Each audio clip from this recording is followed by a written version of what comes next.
Bueno, ¿qué tal? Buenas tardes. Hoy le vamos a dar, es una reunión del Instituto de Filosofía, en el horario en realidad de Filosofía del Derecho del Colegio de Abogados de Morón, pero gracias a la generosidad de las dos directoras que me acompañan, la doctora Susana Monti y la doctora Andrea Esparza, vamos a tratar un tema que toca aristas de las tres disciplinas.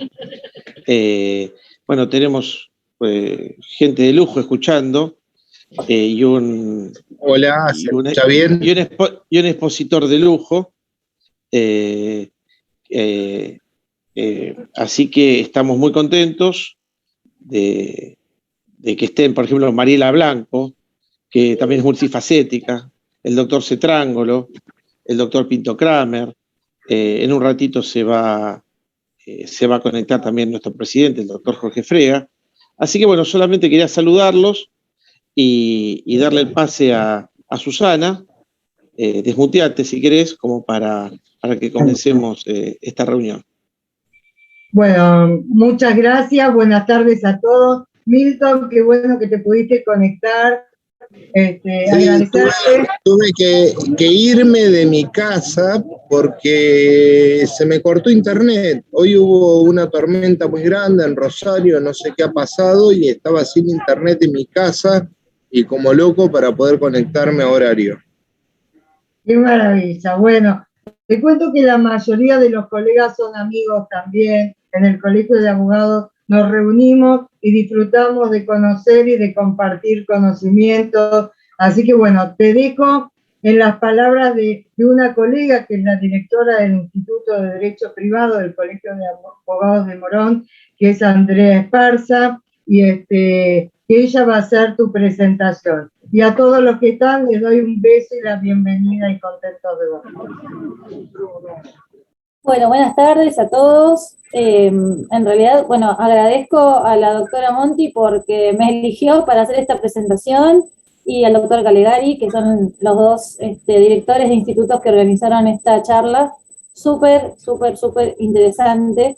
En realidad leí el currículum del expositor, y es larguísimo, así que intenté hacer una síntesis para no ocuparnos todo el tiempo con su currículum, que da muestras cabales de quién es el doctor, ¿no? De su sapiencia y de lo mucho que nos va hoy a enseñar, seguramente con un tema que realmente cuando Susana me contactó y me comentó de esta charla, yo le digo, mirá, yo la realidad es que hago derecho internacional privado, pero tributario no lo vemos casi nunca. De hecho, en una materia de la maestría, de la cual el doctor es profesor adjunto de la maestría de Derecho Internacional Privado de la Universidad de Buenos Aires, se da, pero como una materia medio extraña dentro del marco del derecho internacional privado. Así que va a ser un honor escucharlo y aprender. Bueno, el doctor es doctor en Derecho por la Universidad de Barcelona, tiene hecho un postdoctorado en la Universidad Nacional de Rosario, es docente en varias universidades de diferentes países, por ejemplo, en la Facultad de Derecho de la Universidad San Carlos de Guatemala, en la Facultad de Derecho de la Universidad de La Sabana, en la Escuela de Derecho de la Universidad Nacional de Puerto Rico, en la Universidad Nacional de Rosario. Bueno, como dije, es profesor adjunto de la Maestría de Derecho Internacional Privado de la Universidad de Buenos Aires, es conferencista, es autor de libros, de capítulos de libros, de artículos, y tiene muchísimo más en su currículum, pero la verdad es que, digo, bueno, sintetizo con esto, que ya es un montón, y bueno, le cedo la palabra y es un gusto y un honor escucharlo. Bueno, muchísimas gracias. Se me escucha bien, ¿no es cierto? Sí, perfecto. A esta distancia con este volumen. Sí, yo por lo menos escucho bárbaro. Se escucha bien. Hola. Perfecto, Milton. ¿Se escucha bien, doctor?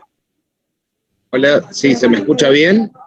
Sí. Bueno, cualquier interrupción que haya o que falte conexión o lo que me dicen. Pero bueno, voy a comenzar entonces con lo que es la conferencia. Lo que les puedo decir es que, o me atrevo a decir, que el derecho tributario internacional es tan antiguo como el derecho internacional privado y posee sus antecedentes en la misma época de la Edad Media.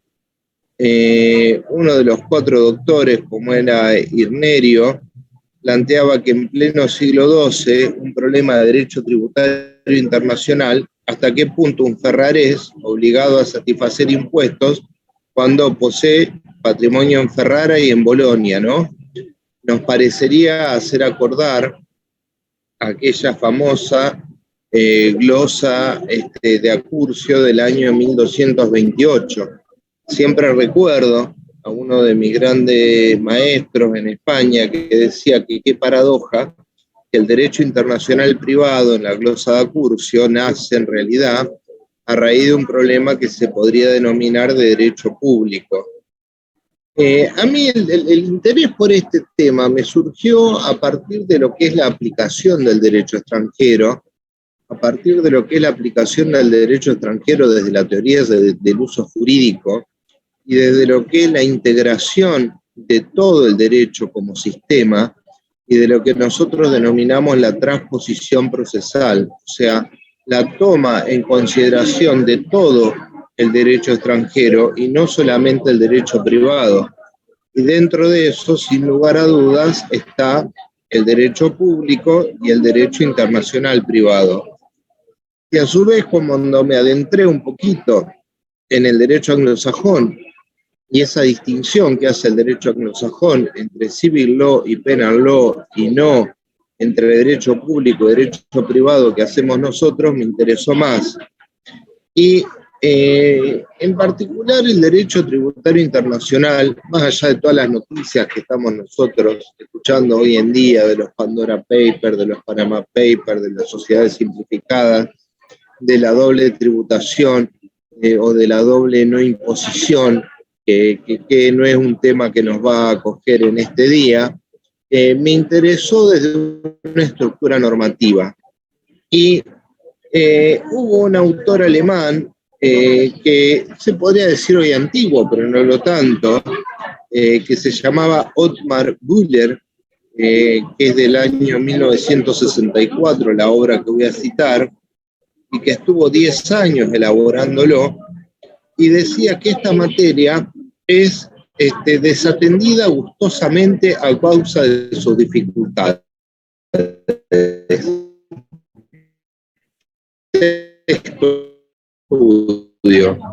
Ahí se está perdiendo un poquito el sonido, Milton. A ver, no sé si hay algún micrófono prendido. Puede ser todo. No, Susana, es un derecho internacional privado. Un poquito por eso. Ahí ahora está. Mejor, Milton. Lo que vengo diciendo, van cortando cuando retumbe.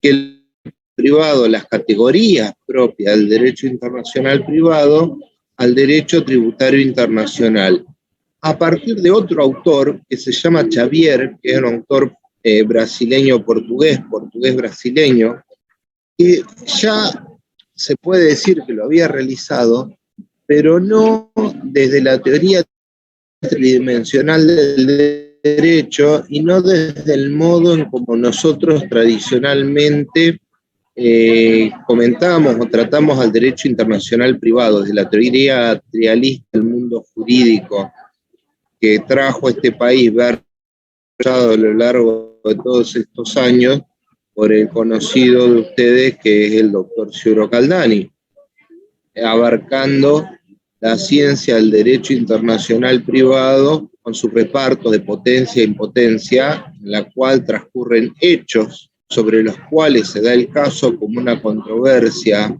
actual o eventual entre dos o más personas que definen, obviamente, dimensiones, repartos y de normas. A nuestro criterio, con claridad, el derecho tributario internacional no puede ser encuadrado dentro del ámbito propio del derecho internacional público, ni que aún pueda considerarse que algunos de sus aspectos específicos constituye jus cogens, costumbre del derecho internacional. A pesar de que algunos lo han intentado, no es el criterio que yo planteo. Es más, yo lo que creo es que no puede afirmarse que existen normas generales de derecho internacional en la materia de derecho internacional tributario. Tal vez si me escuchan algunas personas de la OCDE, estarían en contra de lo que yo estoy diciendo, pero bueno, estoy en esta conferencia para transmitirles mi pensamiento. Y obviamente que la tributación constituye un núcleo central y vital de cada Estado, pasando a ser, por lo tanto, un aspecto sensible. De ahí la dificultad de la constitución de tratados multilaterales en la materia, porque los Estados no están dispuestos a ceder soberanía. Y, bueno, en definitiva lo que hay es una, se podría denominar, escasa internacionalidad que se centra más en la eliminación de la doble imposición internacional, y es lo que ha sido uno de los principales problemas que se trata. Y tampoco es que en esta materia, en impuestos indirectos, se hayan logrado grandes resultados. Y un tema es que la doble tributación internacional como tal tampoco constituye un ilícito en el plano internacional. O sea que tampoco se puede decir, afirmando lo que he dicho anteriormente, que la doble imposición constituya una norma consuetudinaria del derecho internacional. Deben tenerse en cuenta que principios muy estrictos como el ne bis in idem no se aplican en materia tributaria internacional, lo cual, digamos, habilita esta doble imposición. Esto se contradice con una globalización que trae consigo la movilidad de capitales y otros factores de producción. Y uno de los obstáculos a esta movilidad es este fenómeno de la doble imposición. Bien, pero ¿cuál es la relación entre el derecho tributario internacional y el derecho internacional privado, que es lo que principalmente nos acoge luego de esta introducción? Sin lugar a dudas, por ejemplo, el cambio de sede de una sociedad, el traslado del domicilio de una persona, así como las relaciones entre filiales de ellas, no solamente tocan al derecho internacional privado en cuanto a cambio a punto de contacto en la norma de colisión, sino también al derecho tributario internacional. Y esto es algo en lo que no solemos fijarnos o no lo interrelacionamos.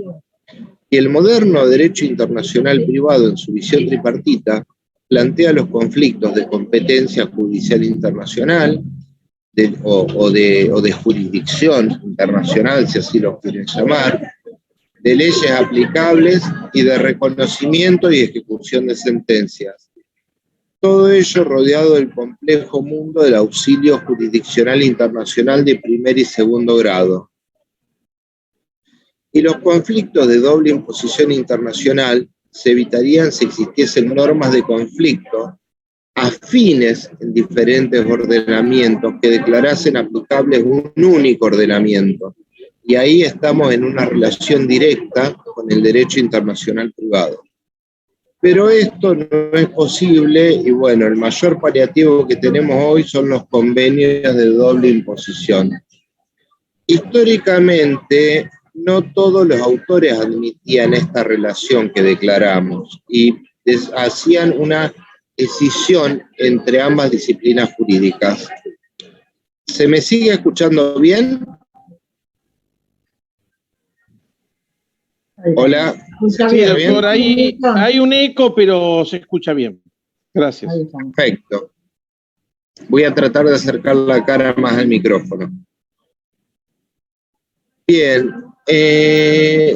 Otros autores, al menos a modo embrionario, ya a principios del siglo XX, como por ejemplo Nibochet, parte de la base de que no existe real presencia de conflicto positivo de leyes y le daba cierta entidad. De hecho, Nibochet fue uno de los primeros que dictó un curso de la Academia de La Haya en la materia. Hay un argumento de que el derecho tributario internacional no posee normas de conflicto o raramente se aplica el derecho extranjero. Esto a mí me parece que es una cuestión superada desde la aceptación general, por un lado, de las normas de policía del derecho internacional privado y por el otro de las normas materiales. Además, por ejemplo, el derecho procesal internacional no posee reglas de conflicto y raramente se aplica la ley procesal extranjera, y sin embargo, hoy nadie niega que forme parte nuclear del derecho internacional privado, con lo cual queda afirmada mi postura.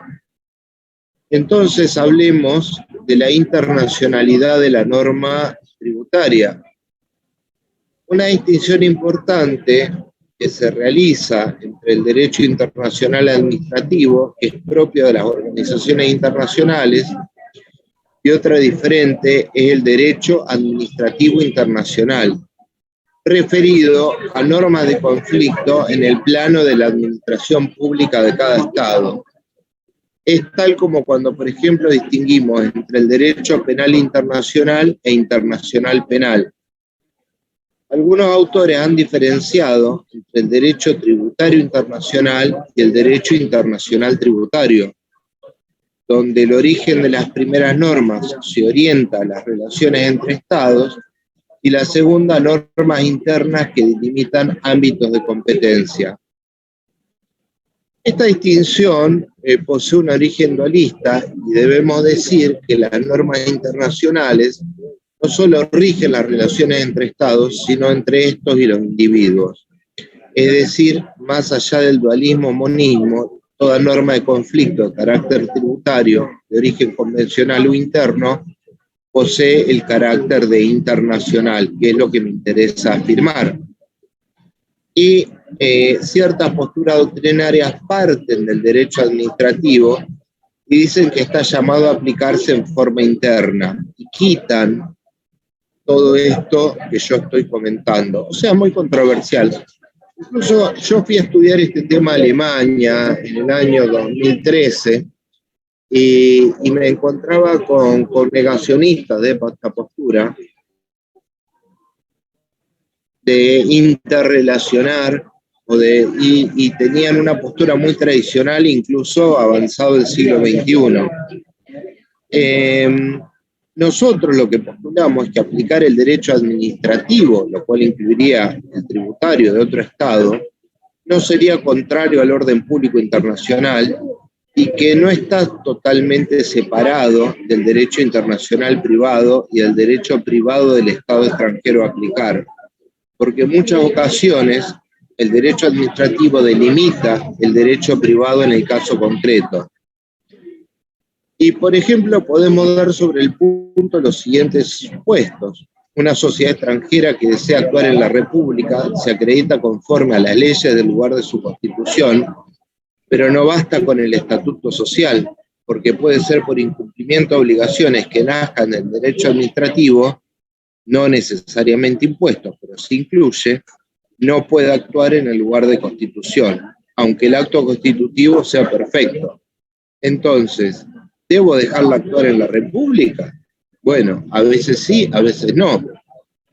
En los bienes de un sucesorio, cuando poseen deudas respecto de administraciones públicas municipales, provinciales, nacionales, o problemas de habilitación por incumplimiento de reglamentaciones de la administración pública misma, el juez local que haya dictado sentencias sobre el sucesorio no libera los oficios por inscripciones hasta tanto no se acrediten los respectivos libres deuda en el principal, y esto se traslada a los problemas del sucesorio en el plano internacional, porque cuando existen acervo en el extranjero, lógicamente debo hacer el exequatur y la pregunta es, realizado el exequatur o dentro del proceso del mismo reconocimiento, ¿debe el juez extranjero liberar la inscripción de los bienes si el juez que tramitó el principal no lo libera o no lo ordena? Bueno, se da aquí, en estos ejemplos que estoy poniendo, una situación que a su vez, en vez de revisión de fondo, podría denominarse de distorsión de fondo, partiendo del principio de la no revisión de fondo en una cooperación de tercer grado en el plano del derecho internacional privado, del derecho procesal internacional. Y si se lo ve desde los métodos, puede pensarse que ello es un problema de los bienes como tales y la cuestión de derechos reales quedan sujetos al lugar donde el bien se encuentra. Luego entonces no existe el problema de acreditar la titularidad del bien a los herederos extranjeros.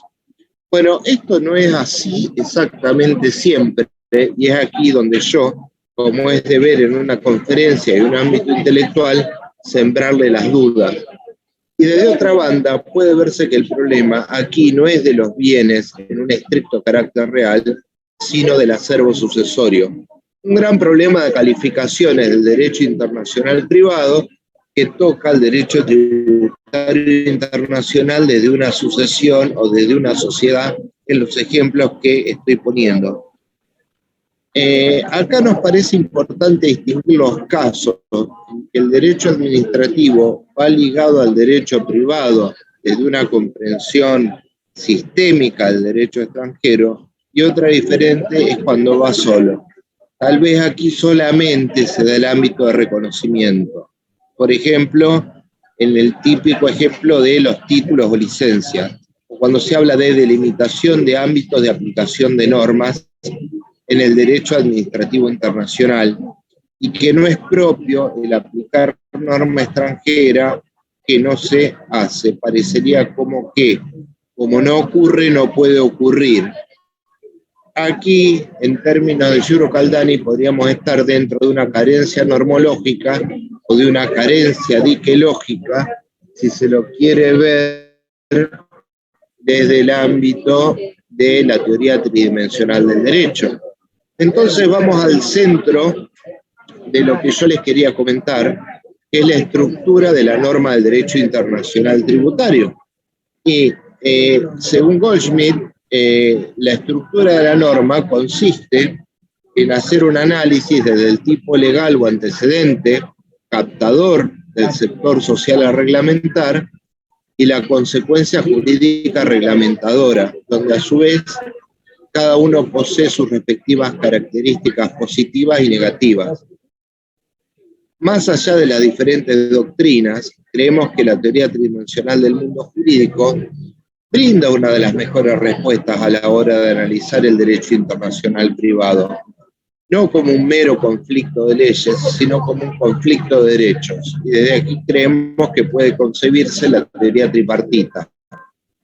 Bien, a partir de aquí, el mencionado autor que yo les vengo diciendo, que es Goldschmidt, hace una concepción normológica de la ciencia del derecho internacional privado, de la jurisdicción internacional.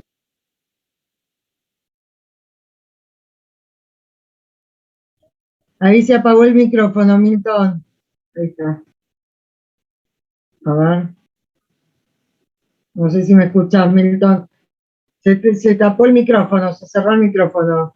Fíjate que lo tenés que desmutar. Ah, hola, ¿ahora se escucha?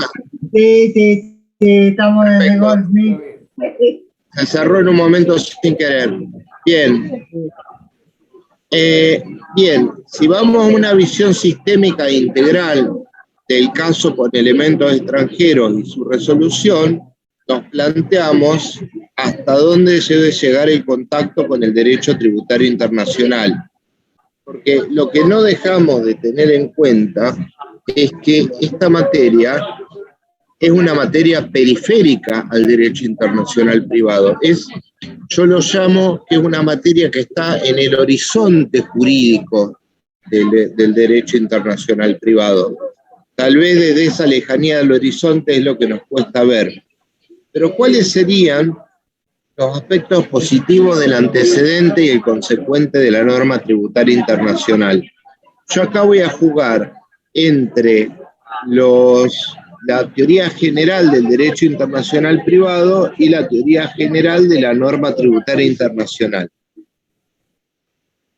El antecedente jurídico de la norma de derecho tributario internacional es el hecho imponible, que es una realidad compleja al ser delimitado por la ley, y es un aspecto material que se traduce en un hecho objetivamente considerado, un aspecto temporal, que se corresponde al tiempo jurídicamente relevante para la propia individualización. Bien, la pregunta es la posibilidad de la extraterritorialidad, que es una característica del derecho internacional privado, y eso se da por el punto de contacto en el consecuente jurídico que otorga la respuesta a la situación descriptiva en el antecedente. Y nos referimos acá a la norma de conflicto. Como les he dicho, hay posturas doctrinarias que han partido de la territorialidad de las normas tributarias, por lo que no existiría posibilidad de autonomía científica por falta de presupuestos teóricos. Ahora, desde hace tiempo, y como he dicho también, se ha asumido la existencia de normas materiales o de policía propias de la naturaleza del derecho internacional privado. Bien, si tomamos la postura del autor que les dije, que era Xavier, una cosa es la determinación del lugar donde un hecho jurídicamente ocurrió y otra cosa bien distinta es la determinación del orden jurídico competente para su regulación. Ello mismo estamos nosotros diciendo al describir el antecedente y el consecuente de la norma de derecho tributario internacional.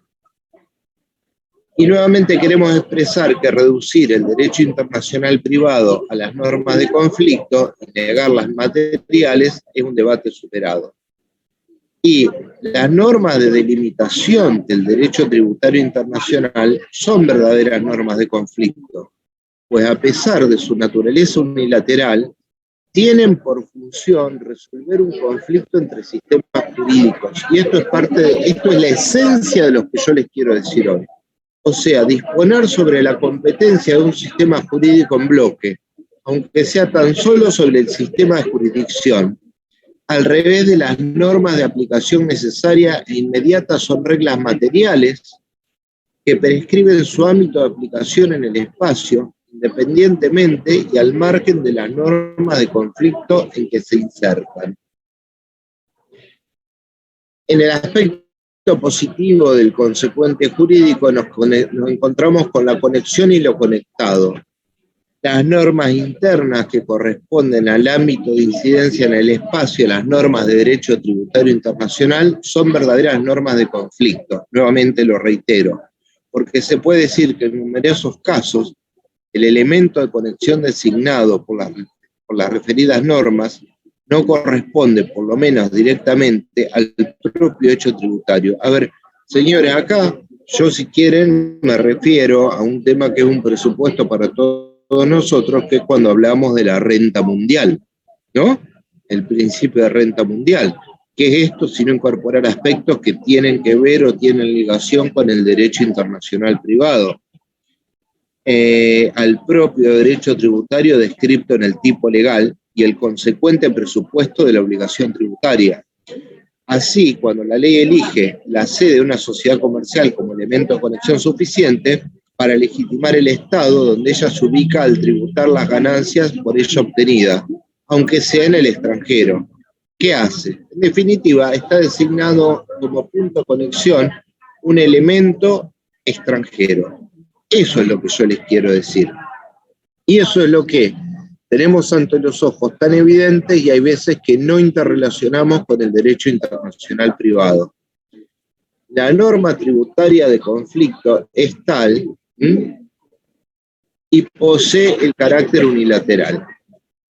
La pluralidad de ordenamientos estatales autónomos, así como su potencial concurso, es el presupuesto de toda y cualquier norma de conflicto, y esto se da en materia tributaria internacional. Hay un autor italiano antiguo que se llama Grisciotti que planteaba que debe tenderse a una uniformidad de legislaciones, pero claro, esto es un punto de vista utópico. Entonces, las reglas delimitadoras de ordenamientos generan una multiplicidad de colisiones que lo que requieren es conexiones que las coordinen. En el ámbito del derecho público son unilaterales y en el ámbito del derecho privado son bilaterales. Bien, el derecho tributario, en su carácter de derecho público, realiza intervenciones en el derecho privado. Y allí puede decirse que a la hora de resolver el caso internacional privatista debe ser tenido en cuenta. Esto es algo fundamental, lo reitero. El derecho tributario, en su carácter de derecho público, realiza intervenciones en el derecho privado. Y de allí, a la hora de decidir sobre un caso internacional privatista, debe ser tenido en cuenta y en su caso aplicado. Por ser derecho extranjero, posee la misma naturaleza que el derecho privado extranjero. Cuando yo hablo de derecho extranjero en su totalidad, y no de derecho privado extranjero en cuanto solamente normas privadas. El otro tema que nos podemos plantear es el problema de las calificaciones en el derecho tributario internacional. Hay un autor muy famoso de Hamburgo, que es Wegel, que yo tuve oportunidad de conocer a uno de sus principales discípulos, el profesor Sableben, que habla del conflicto de calificaciones como tal, en el sentido de Dios privatista, no existe en el derecho tributario internacional. Pero lo que nosotros nos preguntamos, contradiciendo a este gran jurista, soy un atrevido, cuando para algunos es un impuesto a la renta y para el otro, y para otro derecho es sobre la persona, o cuando para algunos es doble imposición tributaria y para otro es económica, ¿acaso no estamos hablando de un conflicto de calificaciones? Como cuando ocurre en derecho civil y nos preguntamos si para alguno es una institución matrimonial o para otro es una institución sucesoria, como en el caso de la viuda maltesa. Esto, ¿qué es lo que pasa? Creemos que Wegel se confunde un poco porque el derecho tributario internacional suele tener muchas calificaciones autónomas, como pasa, por ejemplo, hoy en día cuando nos acercamos a los tratados de la OCDE. Pero muy posiblemente, y desde ese mismo ángulo, analizando ante la ausencia de los tratados, esas calificaciones nos llevan al derecho interno de cada Estado y al derecho internacional privado.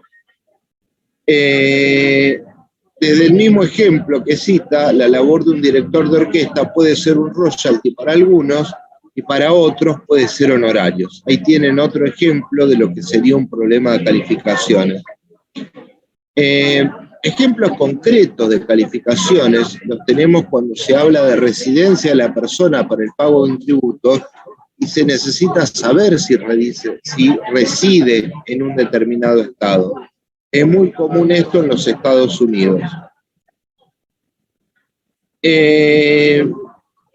Los convenios de doble imposición, cuando ustedes los leen, están plagados de calificaciones autárquicas y de calificaciones de normas unilaterales. Ahora, como tal y en su conceptualización, no dejan de ser calificaciones. Bien, ahora en los otros casos tenemos calificaciones que van en lo que nosotros conocemos desde la lex civilis causa. El otro tema es el aspecto positivo del consecuente jurídico de la norma de derecho tributario internacional, que es desde la conexión y lo conectado. Y una clasificación base de los puntos de contacto es aquella que los divide en personales, reales o conductistas. Los puntos de contacto suelen no ser simples o únicos, y así tenemos conexiones subsidiarias, alternativas y acumulativas.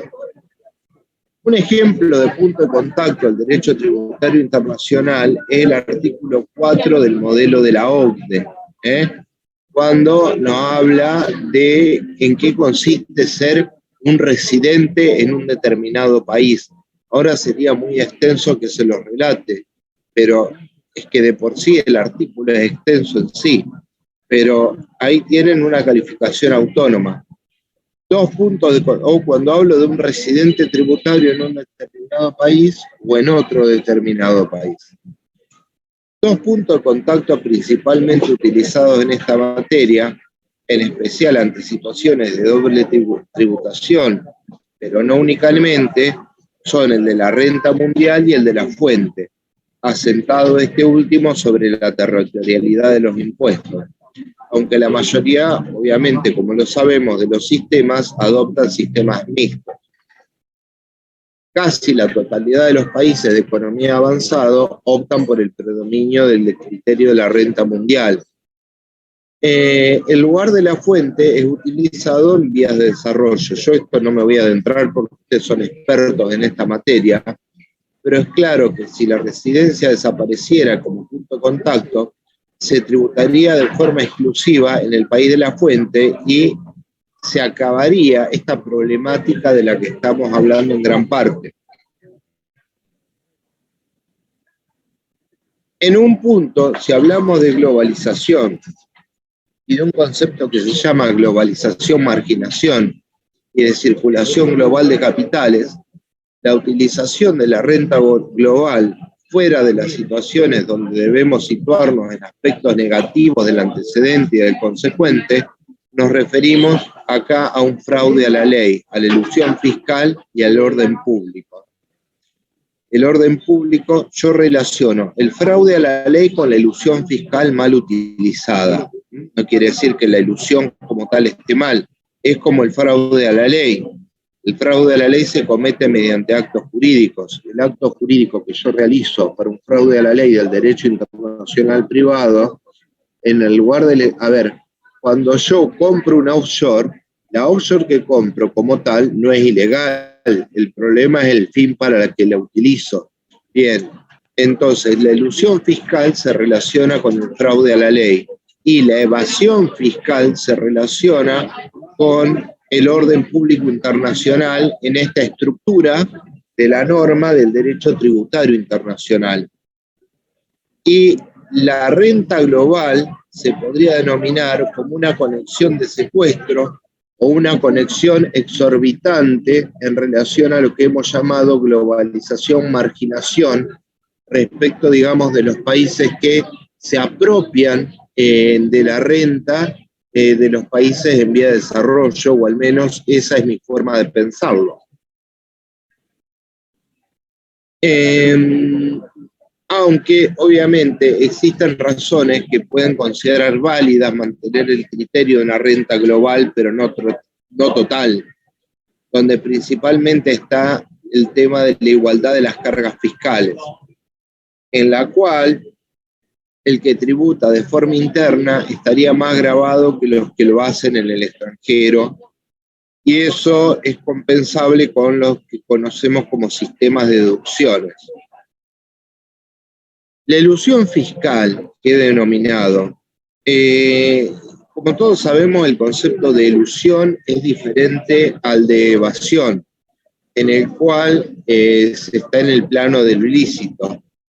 La ubicamos como aspecto negativo de la consecuencia jurídica y es distinta del orden público. En la elusión lo que se intenta es que se aplique un régimen tributario más favorable, ya sea para no pagar el tributo o para pagar menos. Mediante un acto, conjunto de actos, el contribuyente busca las conexiones para que el hecho imponible no surja o sea de menor o tenor gravamen. Se puede dar tanto buscando conflictos negativos como positivos en los ordenamientos tributarios. La comparación con el fraude a la ley en el derecho internacional privado es palmaria, tributaria y creo que evidente a la vista. Por eso, la elusión fiscal puede reunir los elementos del fraude a la ley del derecho internacional privado, porque existe un elemento voluntario, donde por vía indirecta se localiza o deslocaliza un hecho imponible en otro ordenamiento que me resulta más favorable. y justamente se analiza desde sus indicios, en donde hay también una extensión espacial y una contracción temporal, como cuando estudiábamos aquel famoso caso de la duquesa de Buffemont, donde qué fue tan lejos hacer a Alemania divorciarse para luego volver casada a Francia. Para que la ilusión se traduzca en fraude, debe darse una manipulación del punto de contacto. Y eso suele suceder con el cambio acomodaticio de residencia o el traslado o instalación de un establecimiento o administración principal, ya sea para distribuir la renta en diferentes jurisdicciones o acumularla en un territorio más favorable. Bien, en definitiva, el ejemplo típico es lo que estamos viendo con las jurisdicciones offshore y el artículo 124 de la Ley de Sociedades. Esto es lo que esta manipulación en los convenios de doble imposición lo van a encontrar cuando se habla del treaty shopping, los tratados, la compra del tratado del trato. Y evidentemente los fiscos han evolucionado en este sentido y en la persecución de este tipo de situaciones. Sin ir más lejos, hoy hablaba Nissen del tema del control de las famosas sociedades simplificadas que se dieron hasta para que acá en Rosario bandas de narcotraficantes transfirieran capitales al extranjero. El aspecto negativo del consecuente es la norma tributaria, norma de policía, la norma de orden público. La norma de policía es independiente del orden público, y porque una se aplica como norma y la otra se aplica como conjunto de principios. Y el orden público presupone la regla de conflicto, ¿no? Y él excepciona la aplicación del derecho extranjero. Por ello es el aspecto negativo del consecuente jurídico de la norma, haciendo nuevamente una interrelación con la norma de derecho internacional privado. Las normas de policía poseen su presencia en la intervención estatal en aspectos que le interesan desde el punto de vista social o económico. Y aquí vamos a encontrarnos con miles de normas del derecho tributario y del derecho tributario internacional. Por ello, a la hora de la aplicación del derecho extranjero, si existe una determinada norma en el ordenamiento que posee el carácter de policía o de aplicación inmediata, debe aplicarse. Bien, la naturaleza público-privada de la norma de policía es algo que poco interesa a la hora de su aplicación. Un ejemplo típico es la Ley 25.345 de prevención de evasión fiscal en la República Argentina. Bueno, más allá de la jurisprudencia, se ha establecido que puede probarse la cancelación de una obligación por otros medios y esto opera solamente a efectos tributarios. En definitiva, la norma tributaria internacional opera también como una especie de norma de conflicto de jurisdicciones.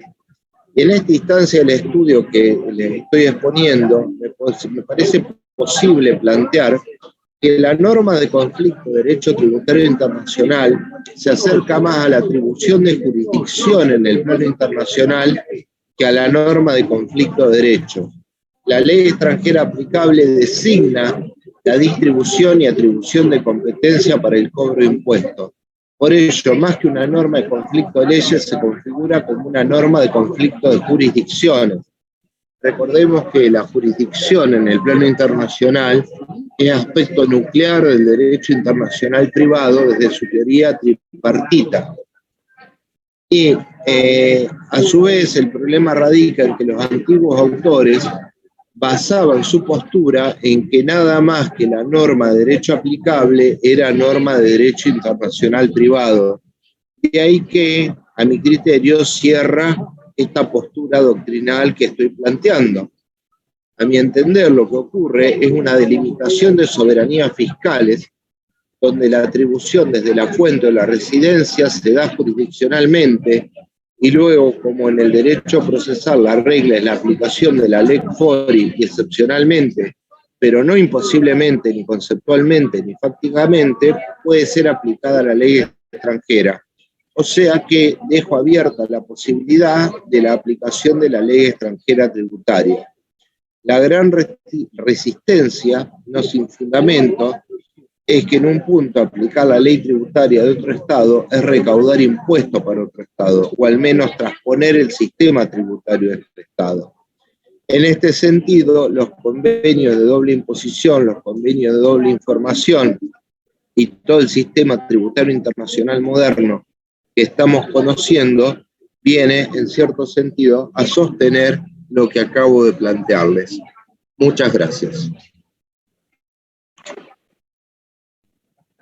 Bueno, excelente, Milton. Quise ser rápido porque no te tenía, estaba todo el tiempo con que no se me salga la conexión. Igualmente siempre tengo la crítica de que soy un poco ametralladora de palabras, pero ¿fui claro? Sí, es complejo. Sincero, todos el tema de tributarios. Bueno, lo complejo es otro tema. Ajá. Muy claro, y la verdad que una necesidad de analizar este tema, Milton. Yo no sé si todos los que están acá, bueno, que para que participen también y que hagan las preguntas que crean, pero vos cómo entendés que pueda ser una solución a este problema que tenemos. ¿Cómo podríamos sortear esta dificultad normológica que vos planteás? Bueno, en primer lugar, es un aspecto teórico de lo que es asumir su existencia. La solución viene justamente por la coordinación de sistemas tributarios, pero viene por fíjate que yo hablé de globalización, marginación, viene por una coordinación internacional justa de sistemas tributarios. Te voy a poner un ejemplo muy claro. Esta última resolución que acaba de sacar la OCDE de cobrar el 15% a las rentas extraordinarias que tuvieron en la pandemia las empresas multinacionales, viene a ser parte de esta solución. La segunda parte de esta solución parte de lo interno de cada Estado. Esta fiesta que tuvimos en los últimos años de evasión de capitales y de fuga de capitales, nuevamente sin control de las sociedades offshore, es parte de la solución y tiene que ser una solución global. Fíjate que son soluciones globales. A ver, no puede ser que la Argentina sea la tercera en el mundo con jurisdicciones offshore, con cuentas offshore, con evasión de capitales y tenga más de un PBI en el extranjero. Yo entiendo al que saca la plata. Ahora, hay que tener en cuenta de qué modo saco esa plata. No es lo mismo que yo compre un offshore para un fideicomiso en Miami, todo de modo legal, a que esté triangulando cuentas. La gran noticia hoy en Rosario fue que la sociedad simplificada hace 1 año y medio atrás fue utilizada por la banda de los monos en el narcotráfico. No fue utilizada por un señor que le sobraba un dinero y quería no pagar impuestos a los bienes sucesorios en el fideicomiso que compró en Miami.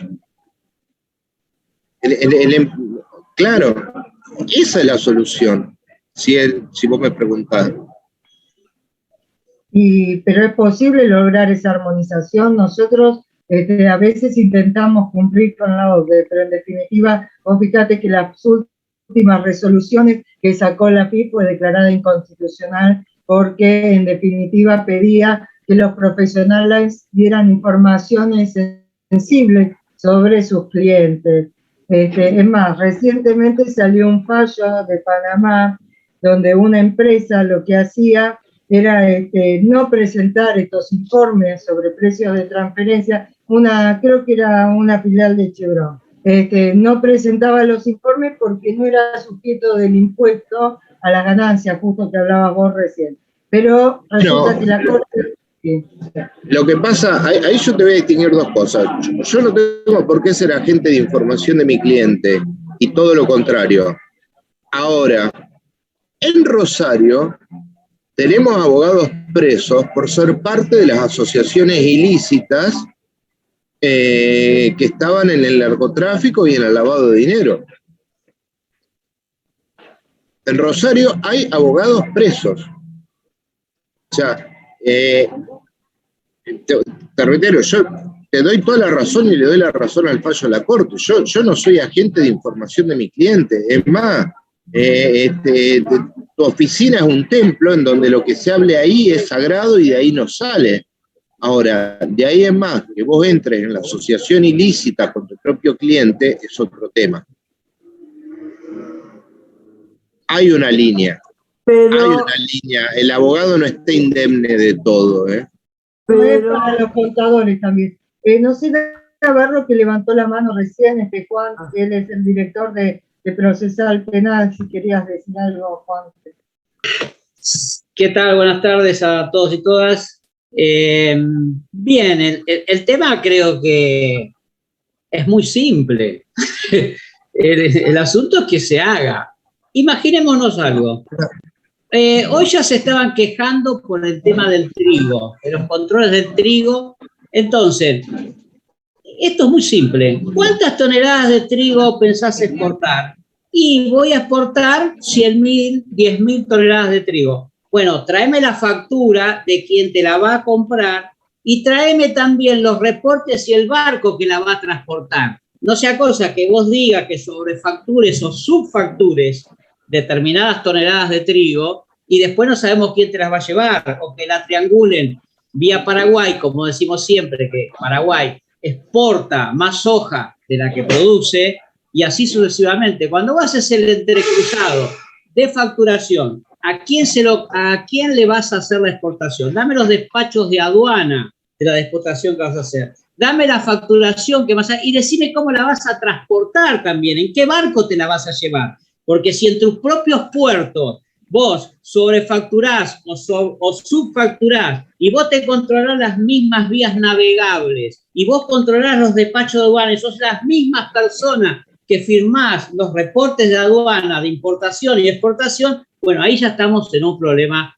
gravísimo. Y ese problema gravísimo que nosotros lo podemos controlar en cualquier... El tema pasa por el control y pasa por lo que hablamos siempre, la falta de profesionales y la falta de capacitación de aquellos organismos de control, de las fiscalías que tienen que intervenir. Tienen que haber fiscalías especializadas con gente que conozca del comercio internacional. Como decimos siempre, yo tengo una fiscalía en Morón que me trata un homicidio, me tratan un abuso, me tratan narcotráfico y no tienen idea cuando le llevas una estafa de un banco, de una financiera o lo que son. Entonces no tenés gente especializada. Entonces, para cada área tenés que tener gente especializada que haga el control, porque el control se puede llegar a hacer.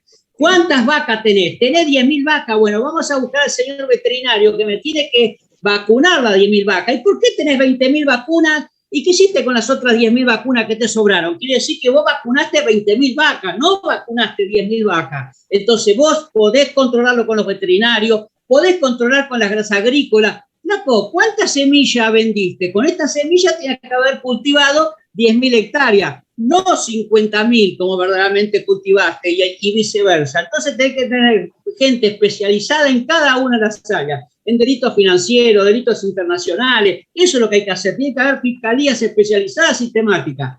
Recién, después de años, el Morón, ahora tenemos recién una fiscalía especializada en violencia de género y en abuso, pero siempre tuvo que haber estado la misma gente especializada. Y hoy no tenés fiscales, o no tenés psicólogos, no tenés equipo técnico, entonces estamos de vuelta en la misma. Y hace un montón de organismos que vienen, se transforman inicuos. Tenés 500 cámaras que decir atrasadas, porque no tenés profesionales. Ahora, si tenés 500 cámaras que decir atrasadas, no quiero saber lo que decir los delitos informáticos, los delitos financieros. Entonces, es un tema de especialización y no especializan para no controlar. A mí me vas con una notebook, te pones en Puerto Madero y me dices, señor, ¿quién es el dueño del tercero H o del 29Z? ¿Por qué están todas las luces apagadas en Puerto Madero de noche? ¿Por qué? Porque la banguita, porque no puedes controlar. ¿Y de quién son esos departamentos? ¿Con qué lo compraste? A través de la triangulación y como bien decía el doctor hace un rato, o sea, los abogados también a veces son socios con los grandes estudios jurídicos, a ver cómo podemos evadir. Y después sobre la figura esta de la ilusión, que también se utiliza para otro tipo de lavado y otro tipo de cosas, pero no tenemos gente especializada que los controle. Yo le digo, siempre cuento una anécdota. Yo fui uno de los del veedor del caso Candela.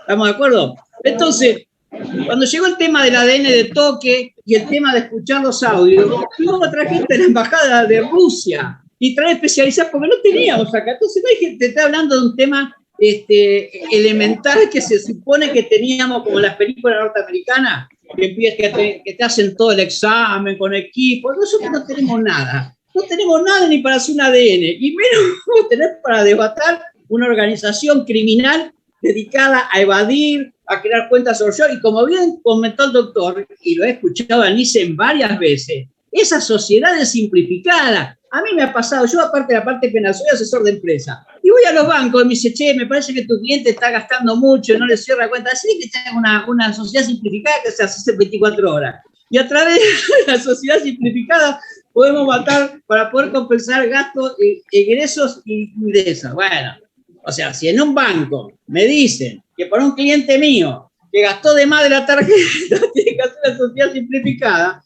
y que servía lo mismo para mi cliente que mueve 100.000 pesos y la misma sociedad para una sociedad que movía 100 millones de dólares. Una cosa que no tiene ni cabeza. Bueno, eso es lo que pasó. Bueno, no sigo hablando más porque yo me apasiono con esto. Yo quería... Perdón. Te doy toda la razón, pero te doy toda la razón. Perdón, Juan, Milton. Bueno, mi área es otra, entonces te voy a llevar para el comienzo de tu exposición, que dijiste que adherís a la teoría trialista. Entonces, quería ver cómo ubicábamos esta concepción normológica dentro de hechos, valores y normas en el plano internacional. ¿Y quién ejerce el poder de policía? O sea, la exposición de Juan se refiere hacia adentro, pero el tema es, a nivel internacional, la gendarmería, el Estado gendarme, el que manda, ¿quién es? El que no impone. hay. Bueno, No hay. Es el poder global económico, que es más poderoso que muchos PBI, que muchos estados. Bueno, en este instituto somos casi todos, un 60% somos críticos del derecho, entonces te quería llevar para ese lado, perdón. Claro. Sí. Mira, yo te voy a comentar. La teoría trialista te sirve para dos cosas. Te sirve como concepto, que lo podés tomar o no, no es tu caso, pero también es muy buena como método de análisis. Desde un punto de vista de hacer cierta sociología jurídica, cierta normología jurídica y cierta diquelogía o axiología jurídica. Yo en mi caso no soy un tridimensionalista puro, pero sí la utilizo permanentemente como método de análisis, la utilizo metodológicamente. Está bien, perfecto. Para los que son de críticos o analíticos, les tiro esta sugerencia de... No nos compares igual, Igual no nos compares. Bueno, Acá tenemos a la doctora Blanco que adhiere a la crítica. Te pongo distintos ejemplos de distintas posturas doctrinales. Sí. Donde le digo, probala como método de análisis, no como conceptualización.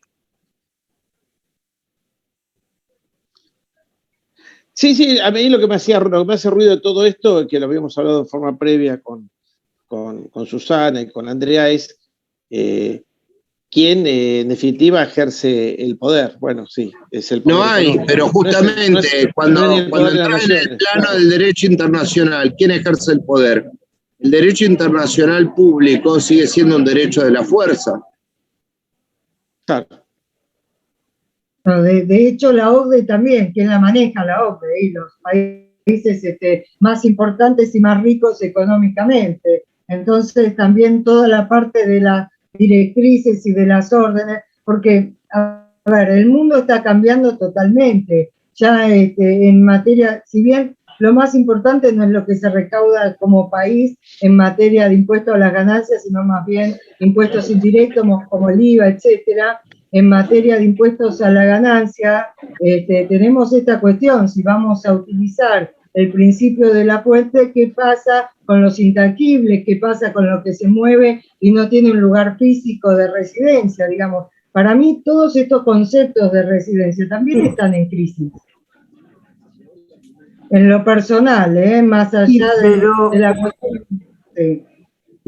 Pero para mí, o sea, lo que se pretende a nivel mundial, o sea, es mi criterio, ¿no? Yo lo veo poco posible, por una sencilla razón. Porque nosotros, como ser, por ejemplo, voy al caso de Argentina específicamente, todavía no tenemos, no pudimos ponernos de acuerdo para tener una nueva ley de coparticipación. Y ellos pretenden tener un convenio multilateral a nivel mundial, digamos, porque sería un pequeño convenio multilateral a nivel mundial. O sea que yo lo veo, de acá a que se llegue a hacer, lo veo muy, muy difícil. ¿Cuánto pasaron de que tratamos de tener la ley de coparticipación, no? Y lo que decía Juan es cierto, porque durante la década del 90, ¿no? Cuando teníamos la paridad con el dólar a 1 y que, digamos, existía la política de los reintegros a los efectos de que las empresas pudiesen ser competitivas. ¿Cuánto sobrefacturaban para ir después con la factura apócrifa a cobrar reintegro? Y eso lo sabemos. ¿Cuántas causas hay? Dejémoslo ahí y ya está. Bueno, ¿cuántas hojas de Paraguay sale por Rosario, no? Ni siquiera la mueve. Eso es otra de las cosas. No, sin Cristian, doctor, si me permite, lo felicito porque realmente nosotros venimos, uno personalmente viene de otra área que es el derecho de familia y demás, pero una pregunta que por ahí parece, a lo mejor pareciera como que es banal, ¿no? Pero ¿qué opina con respecto a la posibilidad de mejorar o de modificar la ley de entidades financieras? ¿No sería un coto? ¿No sería algo de alguna manera para afianzar el poder de control del Estado? O sea, porque están la ley de entidades financieras viene de la época de los 70, ya sabemos de qué 70. Claro, exactamente, ¿no? O sea, de épocas oscuras, ¿no es cierto? Bueno, si lo querés poner, viene de la época oscura y viene de una postura neoliberal oscura. La respuesta es que la modificación de la ley de entidades financieras es algo absolutamente necesario, que es algo que recurrentemente se habla, pero que pocamente en el Congreso se trata. Muchas gracias. Mirá, hablando de evasión tributaria, gracias a la ley de entidades financieras, un ejemplo así chiquitito, tenés las mutuales que manejan miles de millones de dólares y se cansan de lavar dinero del cereal, en el mismo sentido de lo que decía Juan. Es una risa. En la misma ley de entidades financieras, las fiestas que pueden hacer los bancos, con corrida y con demás historia, que te lo permite la misma ley, hay que modificarlo. O sea, la respuesta es: hay que modificarlo. Eso sería un paliativo, digamos. Claro. Porque no le entras y la sacás así como te da la gana, ni cualquiera maneja una entidad financiera. Otro tema más que hay, que es el tema famoso de la reforma judicial. ¿Estamos de acuerdo? ¿Por qué no quieren la reforma judicial? No quieren la reforma judicial para que no haya más juzgados federales en la zona de frontera, porque todas las causas federales terminan en Comodoro Pi. Entonces, cuando vos tenés fiscalías... Perdón, Juan, perdón que te interrumpa, Juan. Perdón que te interrumpa. Porque a mí me interesa saber quiénes son los que no quieren. Porque ese es el punto. Ahora te voy a explicar. No quieren los poderes concentrados. Vale. Los poderes concentrados no quieren que vos tengas fiscalías temáticas sobre contrabando, sobre evasión, sobre movimiento de guita en las distintas zonas de frontera. Por eso no quieren los juzgados federales y no quieren cámaras descentralizadas. Porque quieren que todas las cámaras, de una manera u otra, o vengan a la zona centralizada o terminan en Comodoro Pi en la Cámara de Casación por apelación. ¿Me entendés? Entonces, ese es un poco el tema porque no quieren juzgados federales para controlar el contrabando, la evasión evasión, el lavado de guita, la sobrefacturación y subfacturación en las zonas de frontera. Llámese en Salta, llámese en Corrientes, llámese en la zona de Neuquén. Vos tenés juzgados federales, pero muy acotados, con cámaras de apelación. Vos cometen un delito, no sé, en Salta, que tenés que ir a la Cámara de Apelación en Córdoba, que ya sabemos cómo la manejan en Córdoba y cómo termina en Comodoro Pi. Entonces, esos temas nunca lo vas a tener. Entonces, no quieren la reforma judicial, porque la reforma judicial establece específicamente jurisdicciones, juzgados y cámaras zonales, donde sí, ahí vas a tener que nombrar fiscales y jueces, pero también especializados en ciertas cosas. ¿Te das cuenta? No la pavada, que es una verdad de perogrullo, y no vamos a caer ahora en lo simple del tema del narcotráfico y demás, porque ya sabemos quiénes son. Yo siempre digo, y lo hablo con conocimiento de causa, como penalista, están todos presos aquel que haya robado menos de 1 millón de pesos. Toda aquella persona que robó más de 1 millón de pesos está en todas las cárceles. Señores, vamos. O sea, ¿quién? ¿Vos fue a robar un chino 200.000, 300.000 pesos, 500.000? Toda persona que ha robado menos de 1 millón de pesos está preso. Todo aquel que se ha mandado un delito de distinta categoría.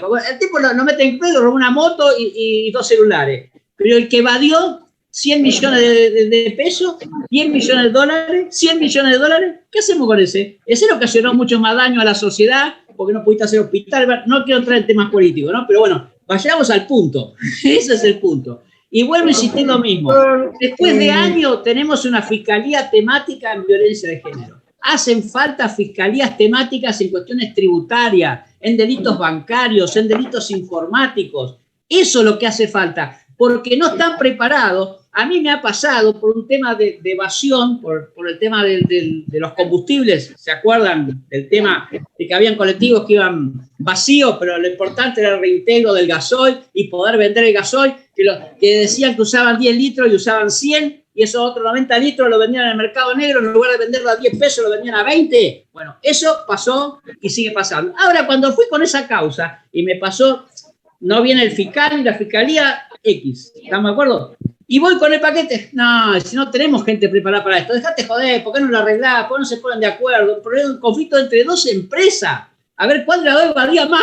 Entre ellos mismos se habían mexicaneado. Pero cuando llevamos para que podían determinar el delito y llevamos la denuncia, no, esto es mucho para nosotros. No tenemos gente especializada. Tratar de arreglarlo. Esto es un problema de plata. Así me dijeron. Esto es un problema de plata entre empresarios. Así que pónganse de acuerdo y arreglen ustedes. Ahora, hay otro aspecto, sí, ayer justamente, no sé si el doctor Pinto Kramer quería acotar algo recién, que levantó la mano, no sé si quiere decir algo.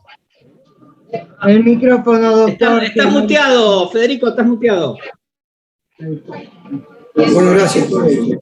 Y yo, al contrario de lo que dice Juan con respecto a los juzgados federales, te diría que existe un código nuevo donde vamos a un juicio adversarial, un juicio procesal, donde la figura de los jueces casi es inexistente, pasan a ser jueces de garantía como en la provincia de Buenos Aires, donde realmente la investigación va a estar a cargo de los fiscales. Por eso la modificación que se quiere hacer en la justicia federal, no existe la posibilidad de hacer más, no hay que hacer más cámaras ni más juzgados, hay que hacer la cantidad de juzgados suficientes como para que la cantidad de jueces enorme que va a haber puedan instar la investigación de los delitos. O sea que la justicia federal que se quede tranquilo, porque con lo que hay, por ejemplo, no va a haber para los 12 juzgados federales, primero que nada que la justicia federal investiga ciertos tipos de delitos y no la cantidad de delitos que tiene una provincia. Son ciertos delitos específicos. Y después que los fiscales van a llevar las investigaciones de todos esos delitos. Y va a haber un juicio adversarial, que no es un juicio por jurados, pero la teoría general de este país en este momento es ir hacia un juicio por jurados y tribunales especializados, donde la figura del juez es la figura total. Y diría más, esto va a terminar siendo un toma y daca, porque se va a arreglar tiende a ser entre el fiscal y el defensor, y ahí tratar de arreglar antes de llegar al juicio oral. O sea que va a haber cualquier cantidad, se necesitan muchos más fiscales, muchísimos más fiscales que jueces. Los jueces van a ser jueces de garantía, por lo cual Comodoro Pi no va a tener más influencia en nada. Va a ser alegórica la de Comodoro Pi. Nada más que eso quería decir. Bueno, ahí te voy a contestar. Desde 2015 estamos con la reforma del Código de Procedimiento.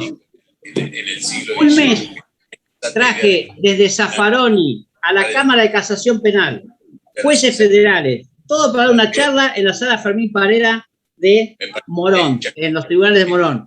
Un mes estuvimos explicando el nuevo Código de Procedimiento. ¿Sabés qué pasó en el nuevo de procedimiento federal que habla vos? No lo aplican. ¿Sabés por qué no lo aplican? Un poco por lo que decís vos, porque tienen que trabajar, tienen que dar la cara. Entonces todo va a ser un sistema adversarial, como decís vos. Si cada una de las audiencias, cuando van a poner preso a alguien, le van a dar la libertad o le van a encarcelar, el juez tiene que fundar lo que dice. Y hoy no fundan. ¿Sabés por qué? Porque vienen a las 12 del mediodía, se van a Punta del Este, se van a Pinamar, todos los que están ahí en Comodoro Pi están en tribunales y ponen a los secretarios para que te hagan las audiencias. Y cuando vos apelás y vas a la casación, ¿sabés lo que te dicen? Y doctor, quiere la audiencia, ¿por qué no presenta un escrito? Ya sabemos lo que usted escribió. ¿Tiene algo nuevo para decir? Entonces, audiencias orales no quieren, por eso no quieren poner el código de procedimiento, porque se tienen que preparar, porque tienen que fundar y tienen que decir cuando tienen que, entonces tienen que estudiar de nuevo. Y los fiscales también, cuando acusan, también tienen que fundamentar. Entonces todo el procedimiento va a ser adversarial, como bien decís vos, tiene que ser oral y te tienen que decir por qué hacen las cosas. Entonces no te lo van a aplicar porque no están preparados, porque son una casta, porque no quieren estudiar, porque hacen lo que quieren, no fundan lo que dicen,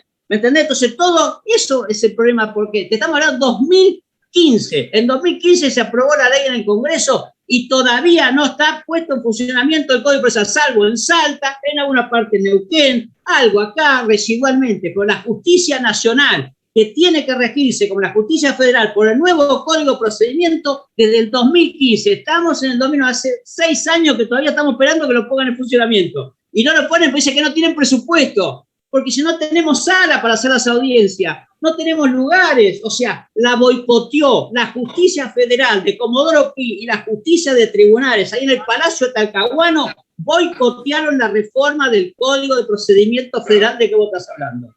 Sí, Juan, tenés razón en lo que decís, pero de todas maneras es imposible que no se ponga en práctica. El gran problema que hay, como decís vos, es el presupuesto. Eso sí es verdad. Eso que decís vos es verdad. Pero, y los jueces se opusieron, también es verdad, se opusieron. Ahora también hay un problema serio. Está la justicia federal y la justicia nacional. Y la justicia nacional no quiere saber nada con ICE de la ciudad.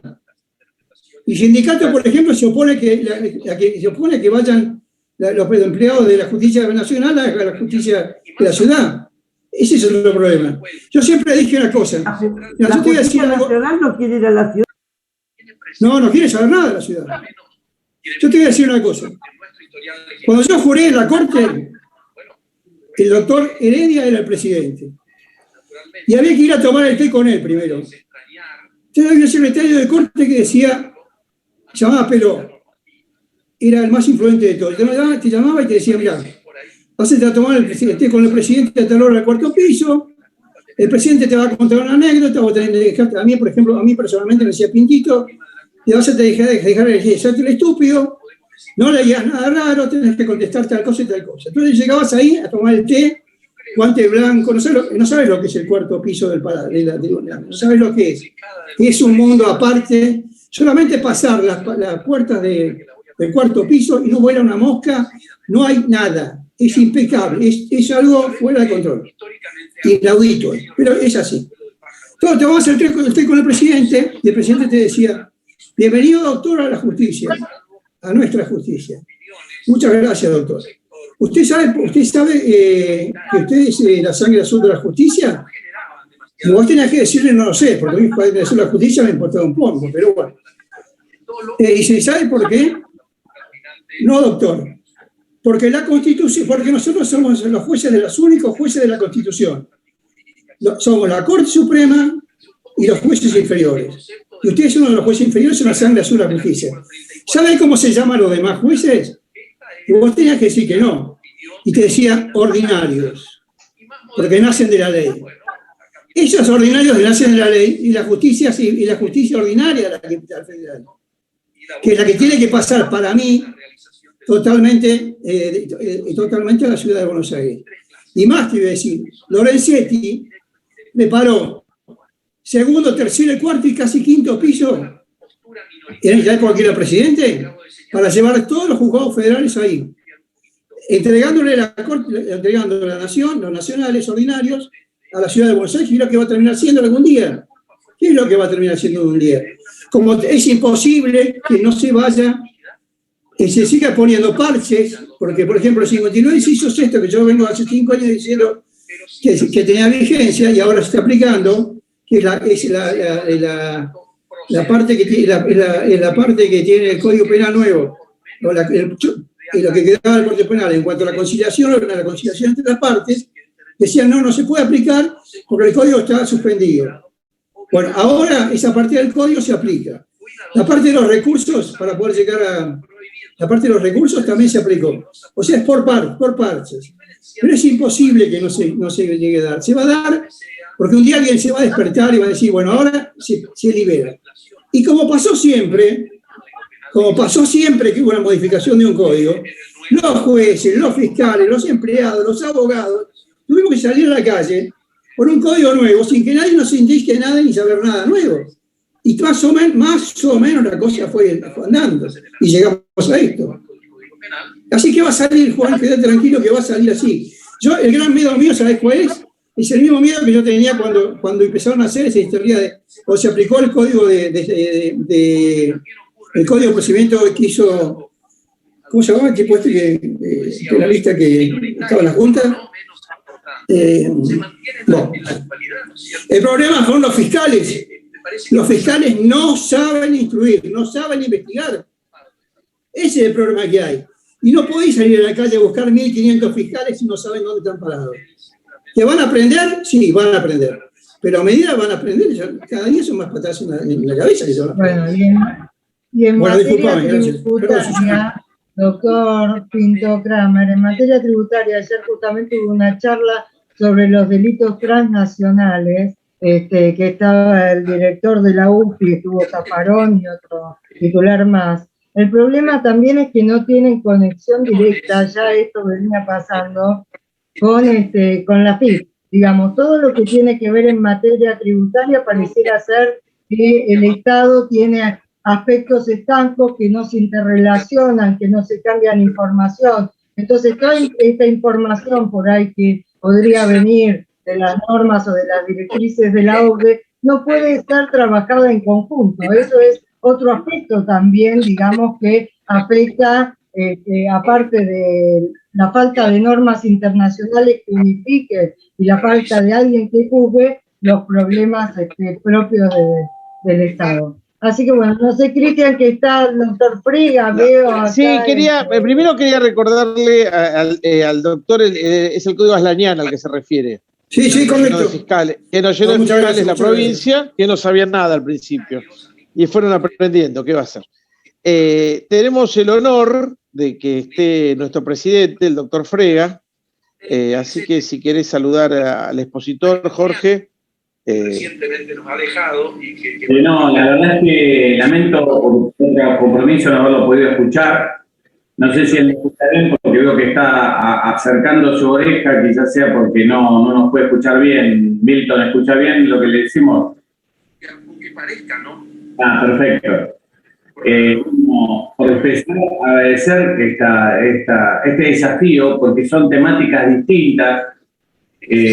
No son las que estamos acostumbrados a trabajar. Nosotros en general vemos aspectos técnicos comunes que nosotros trabajamos habitualmente y cuando aparecen cuestiones más relevantes, más profundas, que nos hacen pensar, no es casual que seamos menos.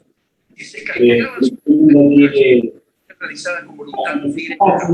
que tendríamos que, estaba pensando mientras recién hablaba en otra charla de la capacitación para los abogados con la Universidad de Buenos Aires, que se establecía, y aquí viene lo que quiero subrayar. Tenemos que pensar en una especie de manual del abogado bonaerense, porque es lo que la gente últimamente quiere, ¿no? Un manualcito de cómo llevar adelante un proceso y nada más, sea en el ámbito administrativo que sea.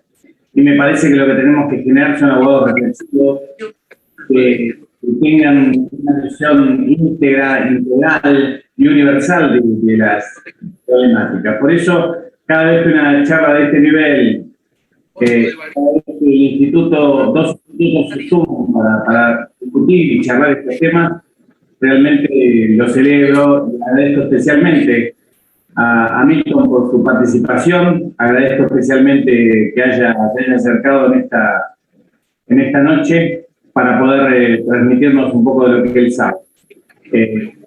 Sé que el esfuerzo que se hace para lograr la participación y que está favorecido hoy por los medios telemáticos que fuimos obligados a usar, pero que hoy tenemos como un gran beneficio, hoy logramos el beneficio de habernos amigado con los sistemas de comunicación a distancia. Cuando las instituciones que nosotros presidimos, en las que participamos, queríamos imponer estos sistemas, nos quedaron con cara de extrañeza y decían, no, eso no va, mejor la charla personal. Es cierto que la cercanía es muy importante, pero también es cierto que estamos acercar con los medios que nos permiten la mayor cantidad de información posible para cambiar un poco el rumbo de lo que nos viene pasando. Así que, más, disculpen que vengo a último momento, pero no quería dejar de saludarlos y de felicitarlos por este evento. Muchísimas gracias, Cristian, por darme la palabra y Susana también por la organización. Por favor, Jorge, gracias a vos. No sé si alguien quería tocar el tema central de la charla o hacer alguna pregunta a Milton. Aprovechemos ahora que es un momento único, ¿no es cierto? Sí, Milton me dejó también un documento que se los voy a hacer llegar, donde hay un resumen también de lo que expuso. Así que, si te parece, Milton, y también, obviamente, invitarte, y aprovechando que está el doctor Jorge Prega, Cristian Calegari, los directores, bueno, y todos compañeros y amigos, invitarte para cuando pueda ser presencial. Vos viajás cada tanto a Argentina, así que cuando puedas, a ver si nos vemos personalmente y así conocés también la nueva sede. Sí, no va a haber problema. Yo tengo una hija que vive en Buenos Aires, así que 1 o 2 veces al mes estoy por Buenos Aires. Así que es cuestión de coordinar fechas ahora que se está acabando la pandemia. Y yo paro en San Telmo, pero me voy de San Telmo a Morón, soy portable un ratito nomás. Bárbaro. Bueno, si no, vamos todos para Rosario, ¿eh? También.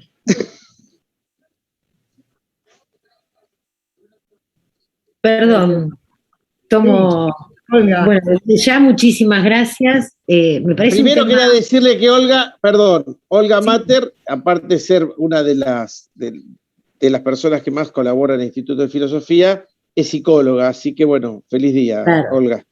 Lo pregunto desde mi curiosidad, bueno, gracias, se agradece. Muchas gracias. En un momento, Milton, vos decías que las offshore no son un delito, sino el tema es para qué se hace. Me parece un tema, por lo menos en mi curiosidad, he leído algunos libros y algunas cuestiones en relación a eso. Digamos, el para qué se hace no, digamos, avala que, digamos, se terceriza, los bancos retiran dinero, porque esto ya es, como hablaban, es vox populi, ¿no? Entonces, ¿por qué una cuenta offshore no sería un delito, sino el para qué se hace? Perdón, es una pregunta quizás muy simple, pero... la respuesta es simple desde el fraude a la ley en el derecho internacional privado, porque la jurisdicción donde vos lo que estás haciendo es legal. Y si vos no lo haces necesariamente para eludir las leyes argentinas como tal, no es ilegal. Si vos compras una offshore, la ponés en VIP, no haces triangulaciones de dinero y pagás el impuesto sobre lo que tenés declarado que lo que hiciste sobre lo que hiciste con esa sociedad, no cometiste ningún ilícito. Ahora, pero no sería tautológico. Si yo no pienso hacer un delito, no haría una cuenta offshore. No, porque justamente el tax planning, el utilizar elementos legales para pagar menos impuestos, es legal, no es evasión. El tema es cuando lo hago con fines fraudulentos. Ahí lo que tenés que hacer es ponerte inmersa en lo que es el concepto del fraude a la ley en el derecho internacional privado, y no pensarlo en el fraude a los actos jurídicos desde el derecho privado. Claro, yo lo pienso de una manera estructural y en realidad el sistema es perverso. En sí mismo es perverso. Mira, una de las maneras de evitar la perversidad del offshore fue que, por ejemplo, Panamá lo que prohibió es que las acciones sean no nominativas, o sea, sean al portador. Y hoy en día lo que tenés que saber es cuál es la cadena final de las personas interpuestas. Entonces ahí evitás esas consecuencias nefastas que podrían ser las mamushkas o las cajas chinas de sociedades interpuestas como tal. Pero a ver, vos por qué no podés tener, te pongo otro ejemplo, en Argentina, vos por qué no podés tener diversas sociedades con participadas y participantes entre sí, si es tu estructura que te sirve. ¿Como tal vas a querer estar evadiendo impuestos? No necesariamente.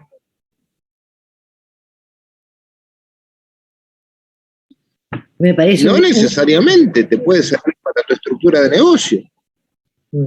Y algo, Milton, que vos dijiste bien, es el corrimiento del velo. En materia tributaria se utiliza mucho esa figura de correr el velo societario por detrás, y eso sí es internacional, es una forma de investigar muy importante. Entonces, ese tema es muy lindo.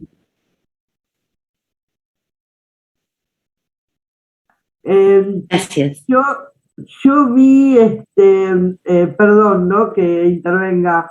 Yo vi en un determinado momento, cuando charlamos acerca del cruzamiento de la información tributaria, vimos las figuras como de las donaciones digitales anónimas dentro de lo que vimos la fintech, la figura del autolavado y el crowdfunding, que incluso se dispararon en ese sentido las alertas en cuanto a, digamos, todos los delitos que puede llegar a existir a través de la utilización de estas figuras, máxime hoy día, donde la mayor parte de todas las operaciones que se hagan va a ser a través de plataformas digitales y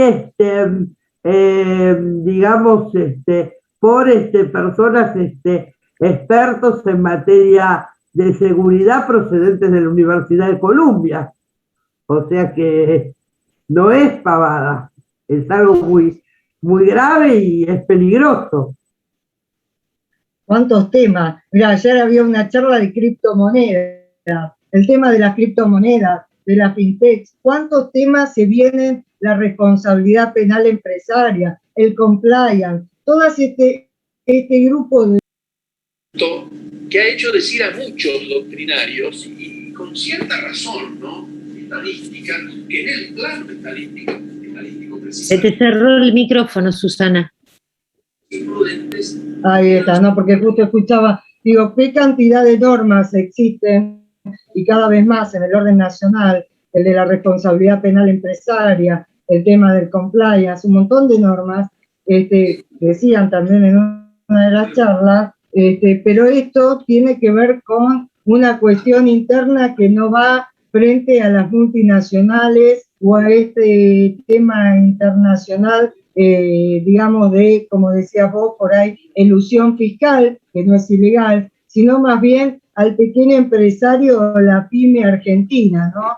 Y esto tiene que ver también con lo que decía Juan. Pero bueno, eso como para algunos puntos más, el tema del lavado. Bueno, el tema del lavado, estamos castigando qué pasa con lo que compran las criptomonedas. En realidad, sin saber la falta de normativa, ahí está el doctor Pinto Kramer y seguimos. No, lo que yo digo es que van a tener que empezar a pensar seriamente en los bitcoins. El bitcoin va a ser regulado por los estados, pero el bitcoin es la fuente en este momento de la delincuencia. En este momento, así como dijo Milton que se estaban lavando dinero de los monos, hay mucho dinero de los monos lavado en bitcoins. Así que no sé cómo van a hacer, pero presten atención a lo que va a pasar con el bitcoin en lo sucesivo. Yo voy a decir una cosa más, que no sé si se está grabando o no, pero que... Se está grabando, pero no hay problema, lo desgrabamos. Bueno, no hay problema. Uno de los negocios que se dieron, uno de los negocios, ¿se escucha? Estoy afónica. Te estás autocensurando.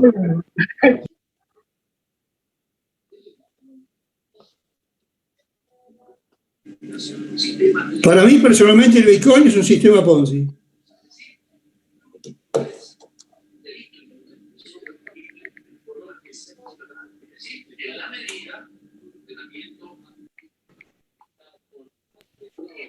Acá volví. No, uno de los temas que decían es que como negocio en la época esta, lo que se dio fue todo lo que tiene que ver con la minería de la Bitcoin, como trabajo, como los chicos en cierta forma obtenían ciertas rentas y por el otro lado tenían trabajo y algún tipo de ingreso frente a un desempleo que va creciendo. Entonces esas son cosas que uno lo hacen pensar, el tema del lavado, el tema de la falta de trabajo, bueno, qué sé yo, temas como para filosofía del derecho que está ahí, así que, y repensar una sociedad más justa y mejor, qué sé yo, en lo particular. Pero sí, con las Bitcoin hay un tema grave de lavado de dinero. Eso no sé si va a salir alguna normativa, pero bueno, creo que hemos agotado todos los temas. No sé, Milton, si querés decir algo más. Para mí fue maravilloso. Te agradecemos muchísimo. Dos cosas. Una, agradecer. Espero haberles aportado algo. Y si les aporté algo, espero estar con ustedes en Morón. Sí. Bueno, mil gracias, Milton. Está nuestro presidente, estamos varios directores de institutos, estamos algunos directores de la Caja, o sea que te invitamos a casa, está nuestro vicepresidente. Lo mío es el derecho internacional privado y el derecho internacional de los derechos humanos y las garantías procesales. Son los temas que les puedo ofrecer. Bueno, acá está la autora Esparza, que es especialista. Cuando quieran yo les puedo hacer un aporte, y si me quieren invitar a temas que tengan que ver con eso y participar, también estoy abierto. Y desde ya les agradezco muchísimo, me estoy quedando casi sin batería en la computadora. Así que bueno, Susana, mil gracias, besos a todos. Y bueno, no sé, nos estamos viendo entonces. Un gusto, Milton. Gracias, un gusto. Bueno, gracias. Gracias, Cristian, gracias. Gracias, Susi. Gracias, Andrea.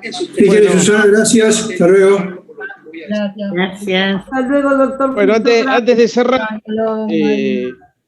quería invitarlos a todos a nuestras reuniones del instituto. No sé si está Martín, ya se fue Martín Aldax, nuestro secretario.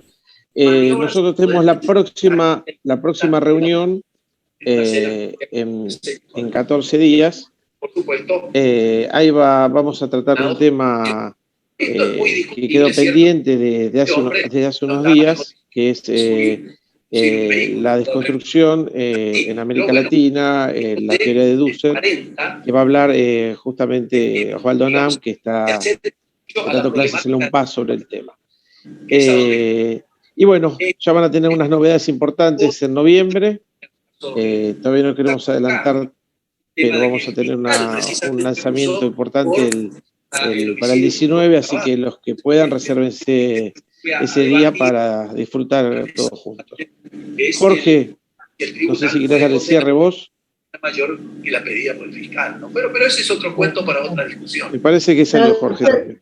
Sí, está Sergio Morano, Juan Weisman, Leo Perroni, montado el doctor Dinico, Gracias a todos los que están, la verdad que espero que les haya gustado. Y a los institutos, los directores, todos. Un beso, Cristian, gracias. Gracias, José María. Gracias.